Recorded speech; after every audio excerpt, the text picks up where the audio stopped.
Hello, and welcome to Team 31's final presentation by Matthew Guest, Evan May, Saranya Sakara, and Jason Terry. Here we will present our analysis and redesign of the Instant Pot Duo Nova. Here is a view of the Instant Pot. It is a family of electronically controlled multi-cookers manufactured by Instant Brands. This pressure cooker can be a rice cooker, yogurt maker, steamer, pressure cooker, sauté pan, slow cooker, and much more. The Duo Nova was designed to be a 7-in-1 device to consolidate preparation and cooking into one device to save time and add convenience. There are also accessories that can be added to perform more functions. Here is an exploded view and list of all the parts. The pressure cooker is made of mostly plastic and aluminum parts with a few electronical components. Our market research has led us to believe that there is an estimated annual demand of 75 million pressure cookers a year with a compound annual growth rate of 3.5%. Since Instant Brands owns about 80% of the market share, they produce roughly 60 million units every year. Our primary customers are families cooking large meals in a convenient way. Our secondary customers are busy single people who are looking to save time while cooking. Here is our fast analysis. The primary function is to cook food. This can then be broken down into many subcategories, including contain heat, hold food, enhance product, assure dependability, please senses, assure convenience. This can then be broken down into more subcategories, which are all under the senses of to get the job done in a very safe way. In our assembly sequence analysis, we have come up with two assembly sequences. The first starts with the pot, followed by the components around it, the lid, the heating elements, and finally the base and footings. The second assembly starts with the lid and the components around it, followed by the pot, the heating elements, and finally the base and footings. In the first sequence, transferring parts, fastening and joining parts, and testing the subassemblies are all easier tasks. In the second sequence, the top to bottom makes locating the parts much easier, but overall, the first sequence is still a better option with a score of 13. Here is our function component mapping matrix. As you can see, every component has at least one function, as stated in our FAST diagram. And each of these can be seen in the table. The functional differentiation table on the left notes the functions that are identical for both customer groups and the functions that differ. On the right, the component commonality table shows the different platforms, which can show the common functions between groups, and modules, which show the components that help differentiate the two customer groups. The secondary customer product variants are similar in design to their primary customer counterparts, but the height of the pot holder and cooking pot is reduced by 30%, which reduces the food volume by 30% as well.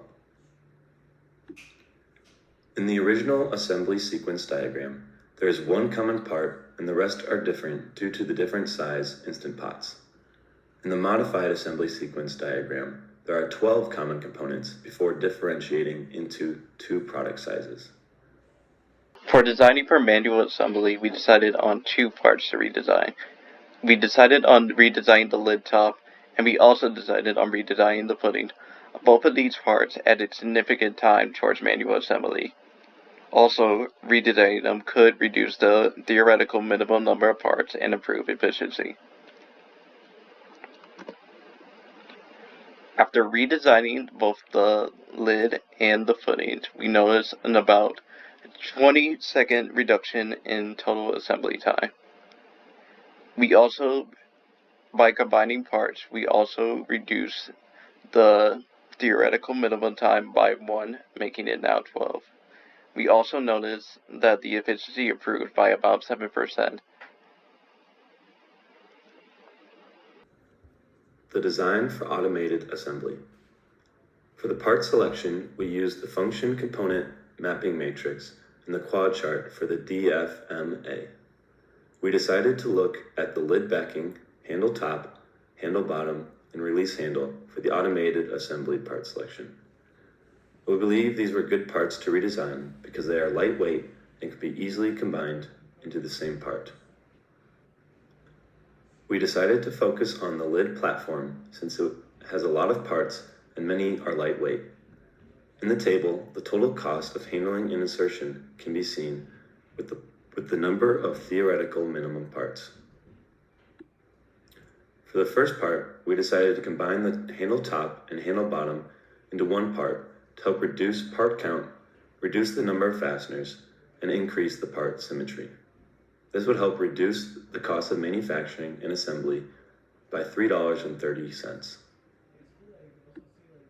For our second part, we decided to combine the release valve and lid backing into one part to help reduce part count, reduce the number of fasteners, and add features for easy insertion. This would help reduce the cost of manufacturing assembly by $6.25.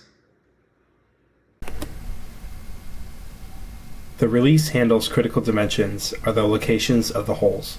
This will ensure that the instant pot is correctly sealed and can build sufficient pressure per the function component mapping matrix. The tolerance for this part is 1 thou, which is typical for injection molding. The handle's critical dimension is the length. This will ensure that the instant pot is sealed and can retain heat. The tolerance is again 1 thou, as this will also be injection molded. For design for manufacturability, we decided to redesign the lid top and the footings. The lid top process selection matrix is shown, with the only viable process being die casting. Here we assumed the material was aluminum, the shape was between a dished sheet in solid 3D, the mass was about 1 kilogram, the cross section was about 3 millimeters, the tolerance was plus or minus 1 thou, there was negligible surface roughness, and the batch size was 60 million. For the footings process selection matrix, machining, injection molding, and compression molding were all viable processes, but we decided to go with injection molding. In our calculations, we assumed that the material was HDPE, the shape was solid 3D, the mass was about 0.1 kilograms, the cross section was about 2 millimeters, the tolerance was plus or minus 1 thou, there were negligible surface roughness, and the batch size was 60 million. The first part that we considered for design for manufacture is the lid top. Based on the process selection matrix, we identified die casting to be the most suitable process for manufacturing this part. The material cost was found to be $31, the operating cost was found to be $3.2, and the die cost was found to be $0.4, which brought our total cost to $35. A number of DfM issues were identified. The first being the part did not have uniform wall thickness throughout. There were plenty of sharp corners, and the thickness of the protruding handles was much smaller than that of the base on which it is found. We redesigned this part by making it hollow, and this helped us address a number of DfM issues. The first being that now the part had uniform wall thickness. The ribs, as highlighted in black, were also now of a more comparable thickness to the base on which it is attached, which is desirable, and we were able to reduce the number of sharp corners by making the handle more rounded. The new material cost was $7.5, the new operating cost was $2.3, and the die cost was $0.4, which brought our total cost to $10.39, which is a 70% decrease from what we had originally. Here we have the design for automated assembly feature callouts. So the first is that we consolidated the lid and the pot handle into one part. The lid is now symmetrical, and the lid overhangs are the same color as that of the lid bottom, which makes it easy for location. This is the engineering drawing of the critical dimensions of the lid top after design for manufacture. The next part that we considered design for manufacturing was the footings. Based on the process selection matrix, we identified injection molding to be the most desirable process for manufacturing this part. The material cost was found to be $1.5, the operating cost was found to be $3.2, and the mold cost was found to be $0.0005, which brought our total cost to $4.7. We identified a number of design for manufacture issues by analyzing this part in DfM Pro, as we can see from the image in the left-hand corner. We address the DfM issues by redesigning the part as we can see from the new images on the right-hand corner.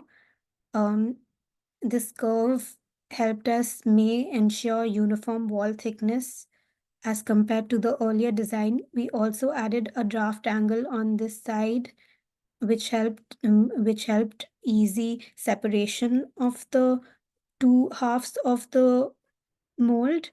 And we also increased this height, as we can see here, as compared to the original design, which helped ensure that the mold was not too thin. The only DfM issue that we could not address was that of the undercut.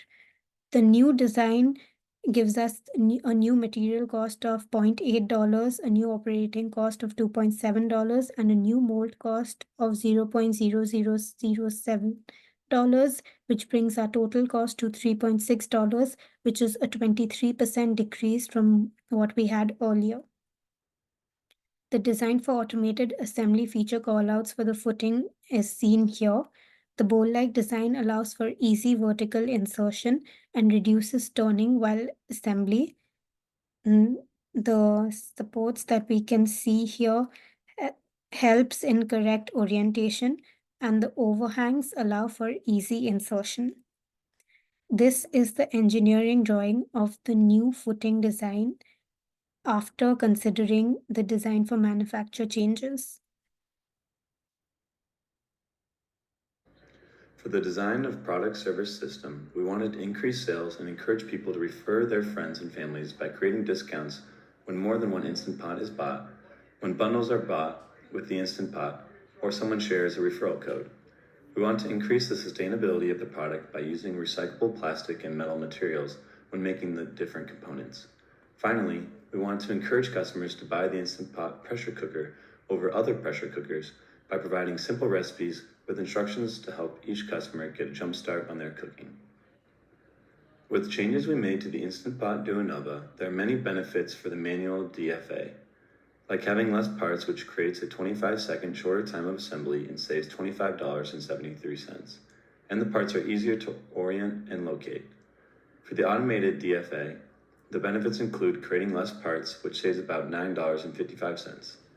For the DfM, we were also able to make the existing parts easier to manufacture. All these benefits add up to a total of $35.28 in cost reduction. Some of the drawbacks is that a couple of the parts might be a little more difficult to manufacture. Over the course of this project, we struggled with staying organized and creating proper diagrams in the beginning, since they led to many decisions down the line. We also should have ensured that our product had good parts to redesign. Thank you for listening.